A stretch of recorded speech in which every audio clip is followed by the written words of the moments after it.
안녕하세요, 여러분. 민달팽입니다. 오늘은 최근 부동산 시장에서 큰 파장을 일으키고 있는 전세 대출 규제 문제를 깊이 있게 살펴보려고 합니다. 사실 전세 대출 제한이라는 말만 들으면 단순한 금융 규제처럼 들리지만 이건 단순한 대출 규제를 넘어서 전세 시장, 월세 시장, 집값, 심지어 청년 주거 구조까지 영향을 미치는 아주 큰 흐름이에요.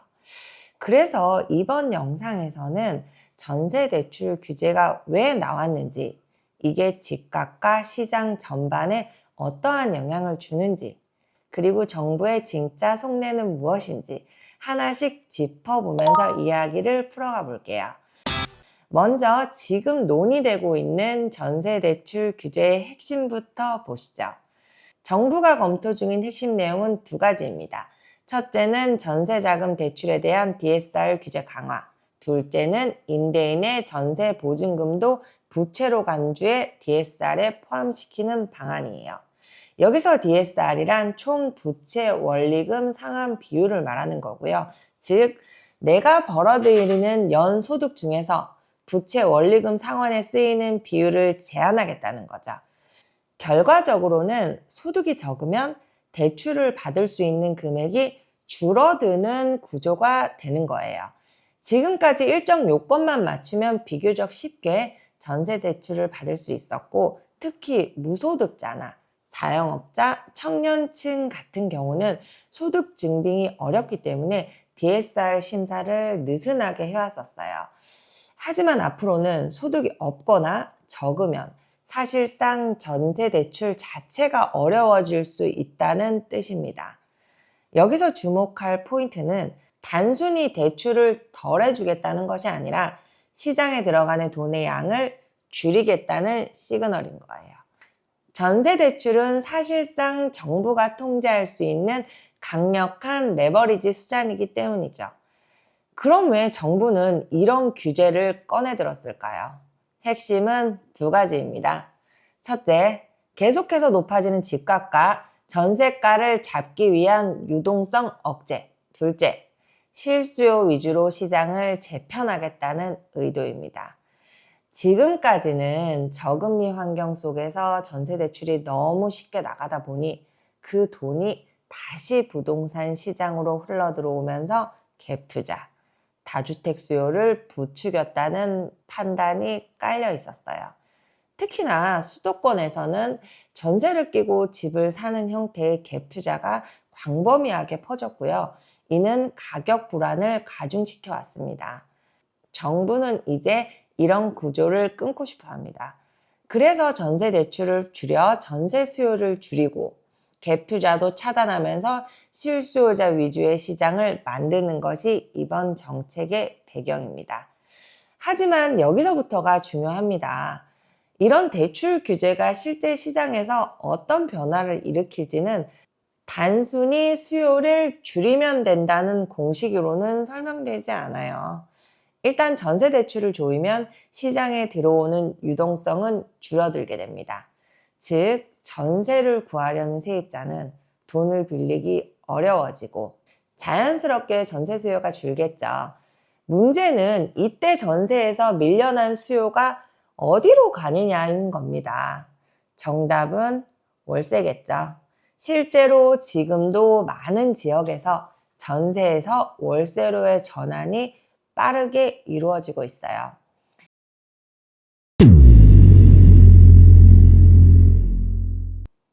세입자 입장에서는 전세 대출이 막히니까 월세라도 구해야 하는 거니까요. 하지만 월세 시장은 그렇게 넉넉하지는 않습니다. 특히 보증금이 낮고 월세 부담이 적은 물건은 이미 경쟁이 치열한 상황입니다. 결국 수요는 그대로인데 자금 조달이 막히니까 전세는 줄고 월세 수요는 폭증하게 되고, 이는 곧 월세 가격 상승으로 이어질 수밖에 없는 구조가 되는, 여기서 한 가지 더 중요한 흐름이 있습니다. 바로 공급 부족 문제. 최근 1, 2년 사이에 입주 물량이 급감하면서 서울과 수도권을 중심으로 신축 전세 물건 자체가 부족한 상황입니다. 공급이 없는데 대출만 조이면 어떻게 될까요? 바로 전세가가 다시 오르고 그 전세가를 통해 또다시 매매가가 끌어올려지는 현상이 나타날 수 있습니다. 즉, 의도는 유동성 억제를 통한 안정화지만 공급이 따라주지 않으면 정책 효과는 반감되거나 오히려 시장을 더 불안하게 만들 수 있다는 겁니다. 정부도 공급 확대를 외면하진 않았습니다. 최근엔 지분 적립형 주택, 공공분양 확대, 재건축 규제 완화 등 다양한 공급 카드를 내놓고 있죠. 하지만 문제는 속도예요. 공급 정책은 발표만으로 효과를 주지 않습니다. 입주까지 최소 3년에서 5년, 서울 핵심지 같은 경우는 10년 단위로 걸리는 게 현실이죠. 반면 대출 규제는 당장 시행이 가능합니다. 그래서 정책의 균형이 어긋날 경우 시장 불균형이 심화될 수 있어요. 또 하나 간과할 수 없는 부분은 청년층과 저소득 실수요자의 피해입니다. 지금 전세대출 규제의 1차 피해자는 이분들이니까요. 소득이 적고 자산이 없는 사람들이 그나마 주거 안정을 위해 활용할 수 있는 수단이 전세대출이었는데 이제 그것마저 막히면 주거 사다리가 끊길 수밖에 없는 상황이죠. 정부는 실거주 위주 정책을 말하지만 실제로 집을 살 여력도 전세대출도 막힌 상황에서 이들이 선택할 수 있는 길은 많지 않습니다.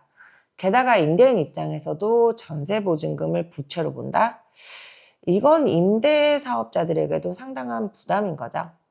자산이 있지만 소득이 없거나 낮은 고령층 집주인들, 그리고 다주택 임대사업자들도 대출 규제로 인한 운영과 추가 매입, 유지가 어려워진다는 건 기정사실화되고 결국 매물 감소로 이어지거나 임대인이 보증금 대신 월세를 선호하게 되면서 시장 전체의 전세 구조가 흔들릴 수 있는 거죠. 이처럼 이번 전세 대출 규제는 단순한 대출 억제 정책이 아닙니다.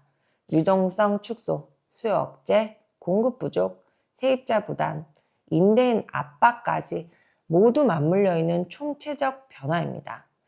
그렇다면 향후 시장은 어떻게 움직일까요? 단기적으로는 분명 거래가 위축되고 가격 상승이 둔화될 수 있습니다.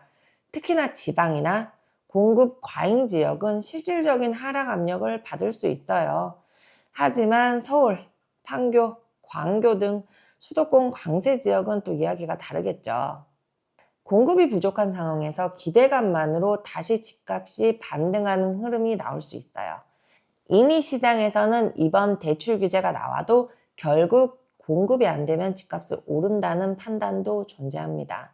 그리고 또 하나, 심리적인 문제도 큽니다. 시장 참여자들은 정책을 숫자로 보는 것이 아니라 정부가 집값을 잡으려는 의지가 진짜 있느냐, 이 정책이 지속될까라는 정책의 신뢰도와 방향성을 보죠. 만약 시장의 정책을 신뢰하지 않으면 일시적 하락 후 다시 반등하는 구조가 반복될 수 있어요. 결국 이번 전세대출 규제는 출발점에 불과합니다. 앞으로 어떤 공급 정책이 나오고 세금이나 대출 관련 추가 규제가 얼마나 정교하게 붙느냐에 따라 집값의 방향이 완전히 달라질 수 있습니다.